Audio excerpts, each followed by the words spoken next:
बिस्मिल्लाहिर्रहमानिर्रहीम। अस्सलाम वालेकुम नाज़रीन, आप यूट्यूब चैनल देख रहे हैं। मैं इमरान खान हूँ। ये एक कामयाब और बाकमाल किस्म का जलसा था जो पाकिस्तान तहरीक-ए-इंसाफ ने किया।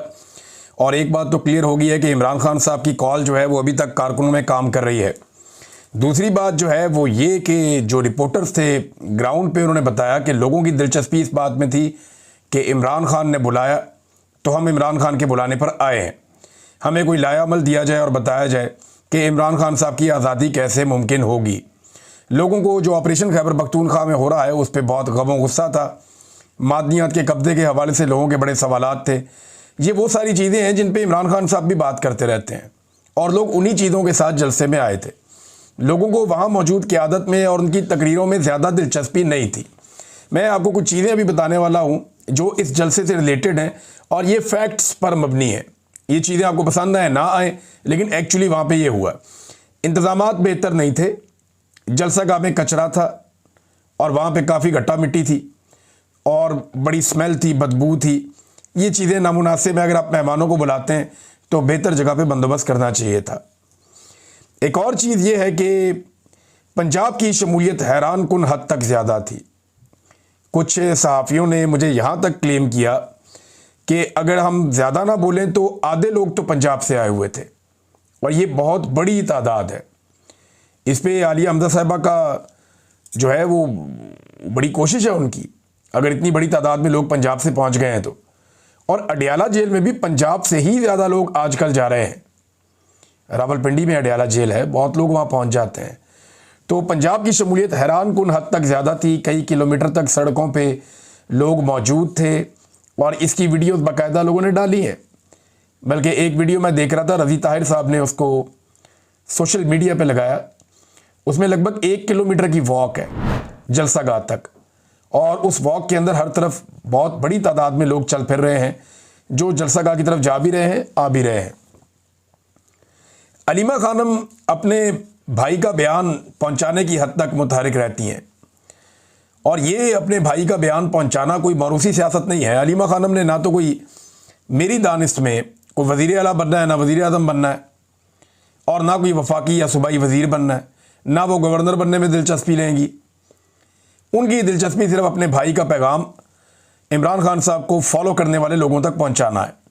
और ये कोई मौरूसी सियासत नहीं है। मौरूसी सियासत वो है जो गिलानियों के बच्चे, शरीफों के बच्चे, जरदारियों के बच्चे करते हैं, वो मौरूसी सियासत कहलाती है। अब यही पैगाम अलीमा खानम जो है वो स्टेज पे जाके पहुंचा सकती थी, क्योंकि इस जलसागाह में जिसे सबसे ज़्यादा इज्जत दी लोगों ने वो अलीमा खानम थी। जो हसनैन रफ़ीक है, मेरी उनसे रिपोर्ट ही, उन्होंने कहा जी मेरे सामने वो आई हैं और जिस तरह लोगों ने उनको सर आंखों पे बिठाया खैबर पख्तूनख्वा में जलसागाह में, वो कहते जी इसकी कोई मिसाल नहीं मिलती। फिर जितना खुलकर अलीमा खानम बात करती हैं उतना कोई और करता भी नहीं है ना। वो बहुत खुल के साफ बात करती हैं कि मेरे भाई ने ये कहा, ये मैंने आवाम तक पहुंचा दिया। तो उन्हें मौका मिलना चाहिए था या उन्हें खुद चाहिए था। अब यानी वो तो यही कह रही हैं कि जी मैं स्टेज पे नहीं जाना चाहती, मेरा सियासत में ताल्लुक़ नहीं है, मेरी ड्यूटी अपने भाई के लिए है। तो सियासत के ऊपर पाबंदी भी नहीं हो सकती। हर शहरी को ये हक़ हासिल है कि वो सियासत करे। हाँ, जिन्होंने हलफ लिया हुआ है कि वो सियासत में हिस्सा नहीं लेंगे उनको नहीं लेना चाहिए, लेकिन हर शहरी को सियासत में हिस्सा लेना भी चाहिए और उसका ये हक़ भी है। और अगर अलीमा खानम अपने भाई का पैगाम पहुंचाती तो कुछ गलत नहीं था, लोगों के लिए वो बड़ा पॉजिटिव होता। बहरहाल ये उनकी पार्टी का अपना फैसला है। एक चीज़ और है कि कोई सरप्राइज़ या लायामल जिसके बारे में दावा किया था अली अमीन गंडापुर साहब ने कि मेरे पास सरप्राइज़ भी है और मैं कोई लायामल भी अनाउंस करूँगा कि अब करना क्या है, तो ऐसा कोई अनाउंसमेंट नहीं हुआ। कोई लाइन ऑफ एक्शन कारकुनों को नहीं दिया गया जिसकी वजह से कारकुनों में कुछ मायूसी थी। फिर कई लीडर जो हैं वो स्टेज के ऊपर आए तो अवाम ने नीचे से रद्द-ए-अमल भी दिया। ऐसी बहुत सारी वीडियोज़ हैं, मैं आपको दिखा भी सकता हूँ, लेकिन नामुनासिब है। जिसमें कुछ सहाफ़ियों ने रिपोर्ट किया, यानी मोहम्मद फ़हीम साहब ने कहा कि हुल्लड़बाजी हुई, बहुत नारेबाजी हुई और कारकुन जाना शुरू हो गए। अली अमीन गंडापुर साहब की तकरीर चल रही थी, कुछ और लोगों की लोग जो है वो पंडाल में से जूते उठा रहे थे। तो बहुत अजीब चीज़ें भी हमने वहाँ पर देखी जो नामुनासिब है। लेकिन ये पब्लिक का रद्द-ए-अमल क्यों आ रहा है, ये तो क़यादत अच्छी तरह जानती है कि लोग क्यों मायूस हो रहे हैं पाकिस्तान तहरीक-ए-इंसाफ की उस क़यादत से जो इमरान खान साहब के नाम पे इक़्तिदार में आई है। जानदार तकरीर किसकी थी पूरे जलसे के अंदर तो एक बड़ी जानदार तकरीर जुनैद अकबर साहब ने की। उन्होंने कहा जी मुझे अपने इदारों पे फ़ख्र है, मगर क़यादत के हवाले से जो इदारों की क़यादत है उनसे वो प्रॉब्लम्स हैं, वो बता भी रहे थे। उन्होंने कहा जी हमारे शहीदों को शहीद नहीं मानोगे तो मैं आपके शहीदों को शहीद नहीं मानूंगा। फिर असद कैसर साहब ने बड़ी एक तगड़ी तकरीर की, सलमान अकबर राजा साहब की अच्छी थी, और फिर भी ज़्यादातर ऐसा लगता था कि लोग यहाँ पे आए थे सिर्फ इमरान खान की कॉल के ऊपर, किसी और के लिए नहीं आए थे।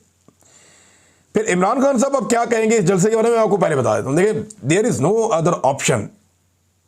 इमरान खान के लिए यही एक ऑप्शन है कि लोग क्योंकि बहुत बड़ी तादाद में आए उनके बुलाने पर और सारा मीडिया इसकी गवाही दे रहा है, तो इमरान खान साहब को कौम का शुक्रिया ही अदा करना होगा कि पेशावर में कामयाब जलसा करने पर इमरान खान साहब कौम का शुक्रिया अदा करेंगे, क्योंकि लोगों को मजबूत रखना, उनको हौसला देना ये लीडर की रिस्पॉन्सिबिलिटी होती है और इमरान खान साहब यही करेंगे। ये नेगेटिव चीज़ें उन तक पहुंचेंगी ज़रूर, लेकिन वो इसके ऊपर कुछ कर नहीं सकते। हाँ, लेकिन ये कि हमारा काम है चीज़ों को हाईलाइट करना, जो देखना वो बताना और दिखाना, तो वो हमने आपको बताया और वहाँ जो जर्नलिस्ट मौजूद थे फील्ड में उन्होंने भी बताया। अब नाज़रीन, एक और इशू उठाया गया और ये मैं चाहता हूँ मैं आपके सामने रखूँ, बड़ा इंपॉर्टेंट इशू है। यूएई में यानी दुबई में दो कारकुनान हैं पाकिस्तान तहरीक इंसाफ के, सलमान रज़ा और जुनैद जहांगीर, ये वहाँ पे नाहक कैद हैं। इनके बारे में आवाज़ उठाई गई जलसे में और कहा गया जी 1 साल से इनको कैद रखा गया, इनकी फैमिलीज बहुत परेशान है। ये बात मुझे पाकिस्तान तहरीक इंसाफ के कुछ और लोगों ने भी बताई थी। तो मेरा एक सादा सवाल ये है कि पाकिस्तान में तो अमाराती सफ़ीर हैं और उनसे टाइम लेना कोई मुश्किल भी नहीं है। मेरे जैसा सहाफ़ी चाहे अगर पाकिस्तान में मौजूद हूँ मैं, तो मैं अमाराती सफ़ीर से मुलाकात के लिए थोड़ी सी कोशिश करूँ तो मेरी मुलाकात हो जाए, और बहुत सारे सहाफ़ी हैं उनकी मुलाकातें हो जाती हैं, सियासतदानों की मुलाकातें हो जाती हैं। तो अली अमीन गंडापुर साहब 1 साल हो गया है, उन्हें चाहिए था कि वो अमाराती सफ़ीर से मिलते और उन्हें कहते जी हमारे 2 लड़के गिरफ्तार किए हुए हैं और कोई केस भी नहीं चल रहा, कोई मामला पता ही नहीं चल रहे किधर गए वो, तो जनाब उनको रिहाई दिलवाई जाए और कोई मसला ये हल किया जाए। तो अभी तक ये मसला हल हो जाता। बजाय जलसों में आवाज़ें उठाने के आप इसको बड़े आराम से हल कर सकते थे मामले को, अगर आप अमाराती हुकूमत से थ्रू उनके एम्बेसडर रब्ता कर लेते तो ये मसला अभी तक हल हो जाता है। कुछ छोटी मोटी गारंटी देके आप नौजवानों को छुड़वा लेते और खैबर पख्तूनख्वा के एयरपोर्ट पे पेशावर पे वो उतर जाते और आसानी हो जाती उनके लिए।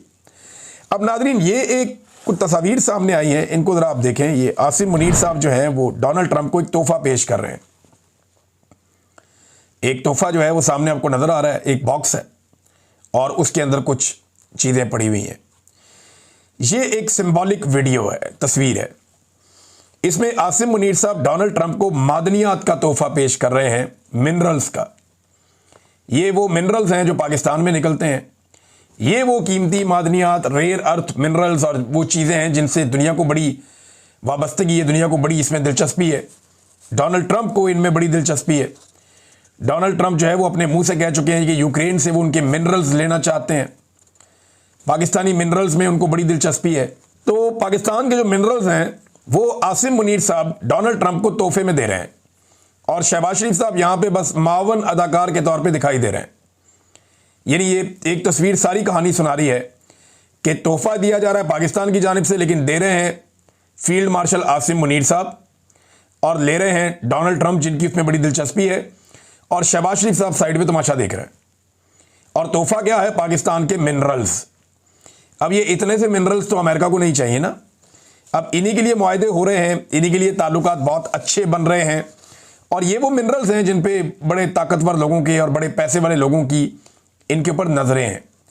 इसमें बहुत सारे मिनरल्स ऐसे हैं जो फ्यूचर में बड़े काम आने वाले हैं दुनिया के।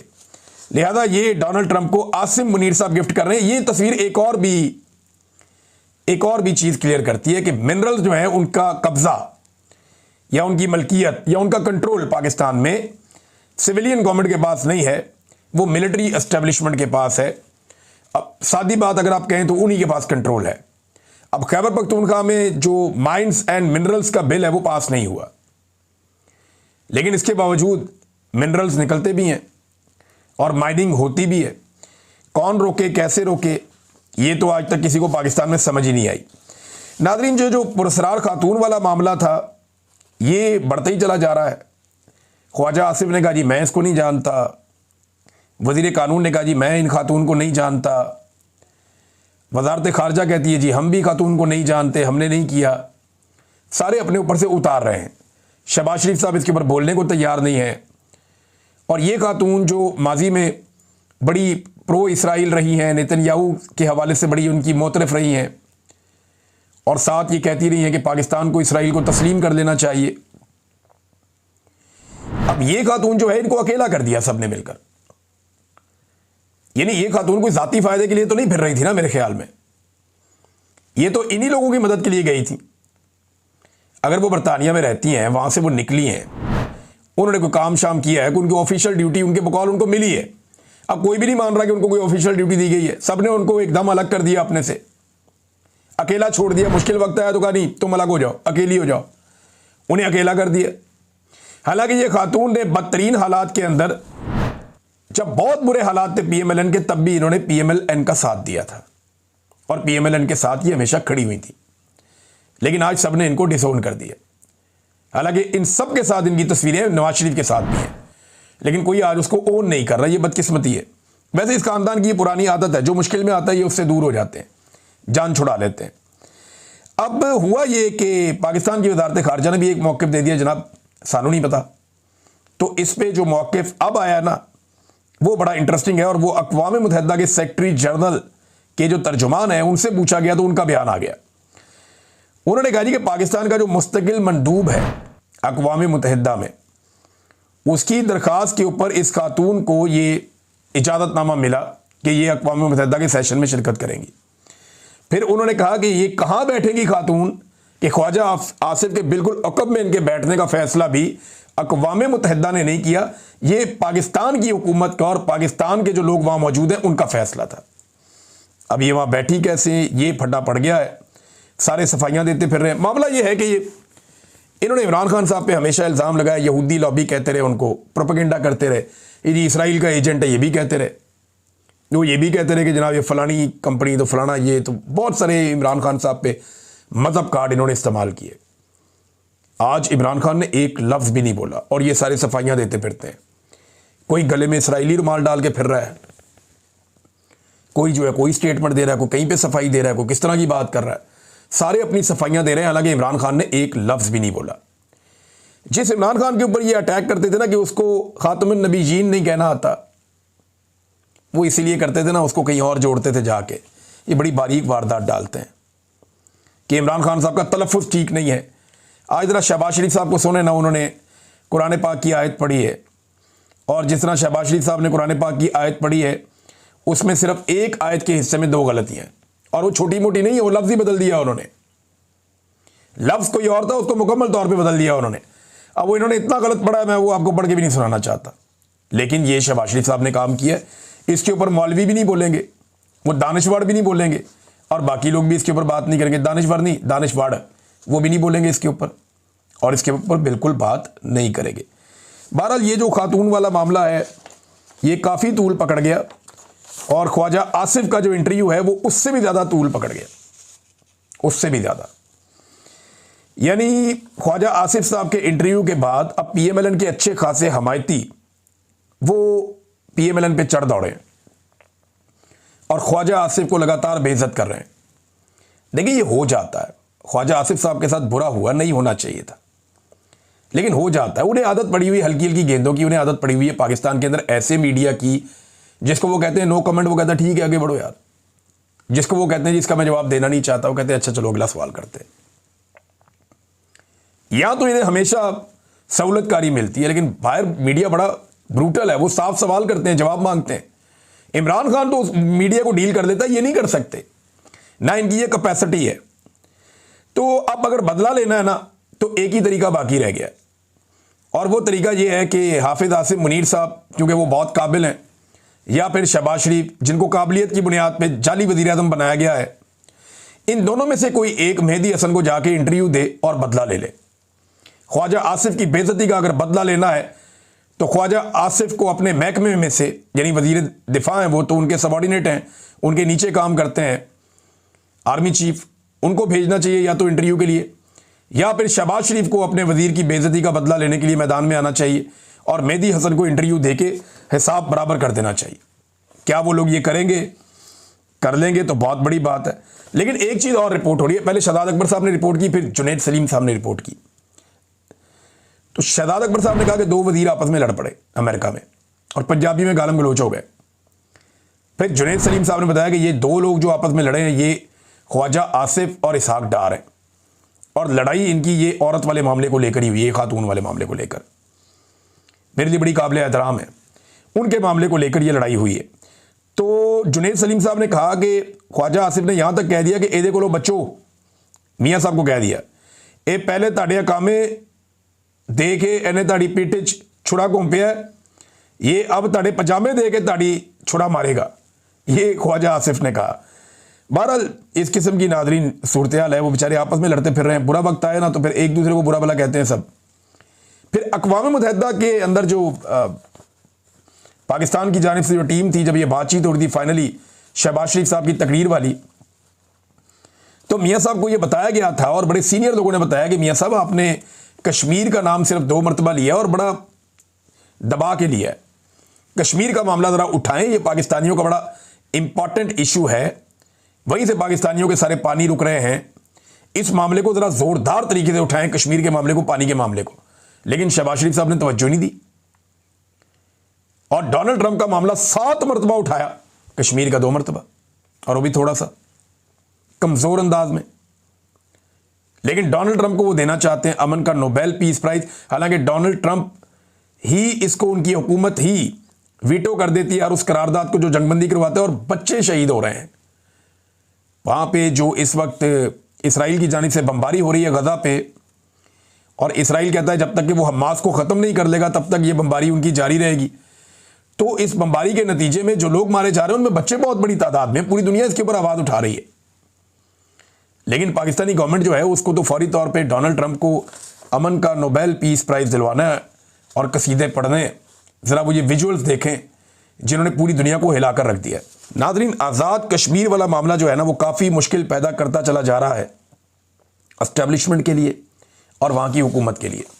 वहाँ एक नारा लगाते हैं कश्मीरी, और उस नारे का इम्पैक्ट इतना ज़्यादा है कि ये नारा इनकी नींदें हराम कर गया और इनके लिए दर्द सर बन गया है। एक नारा कश्मीरी कहते हैं, आवाज़ दो हम एक हैं।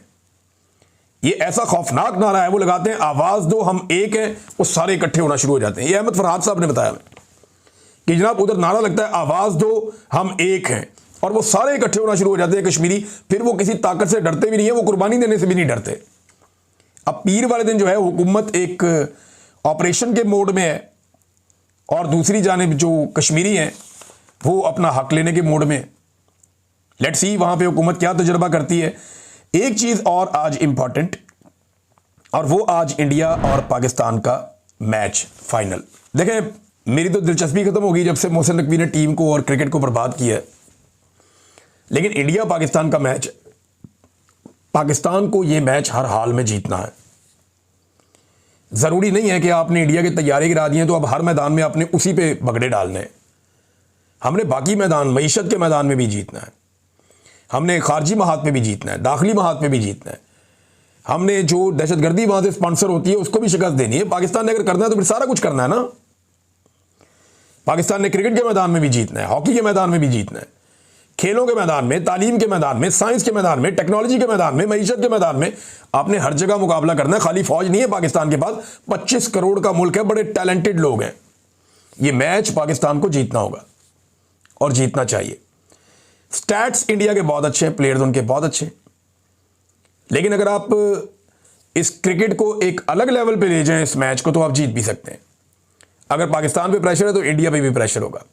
देखना यह है कि प्रेशर को हैंडल कौन ज़्यादा बेहतर करता है, ज़्यादा प्रोफेशनली कौन ग्राउंड में उतरता है और बड़े दिल के साथ कौन खेलता है। जो लोग ज़्यादा फर्क डाल रहे हैं इस मैच में, वो अभिषेक शर्मा उनमें से एक है।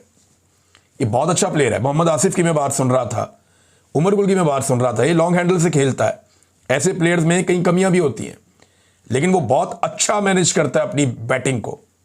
उसका अपना एक एरिया है जहां पे बॉल को वो दुर्गत बना देता है बॉलर्स की।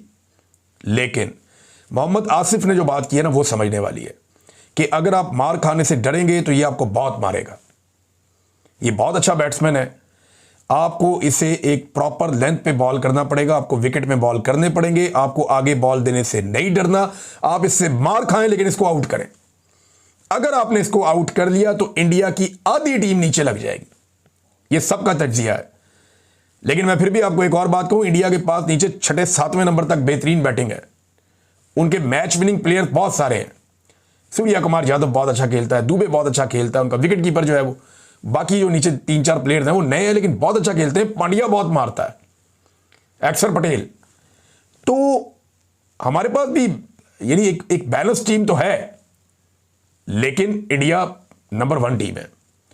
अगर उनको हराना है तो आपको अपने दिमाग से यह निकालना पड़ेगा कि आप मुकाबला नहीं कर सकते, यह निकालना पड़ेगा कि आप छोटी और कमजोर टीम है। आपको फिर टाइगर्स की तरह खेलना पड़ेगा जैसे इमरान खान खेलता था। थोड़ा हौसला पैदा करें, आप इंडिया को हरा सकते हैं। Good luck Pakistan. अब तक के लिए इतना ही, अपना ख्याल रखिएगा, अपने इस चैनल का भी। अल्लाह हाफिज।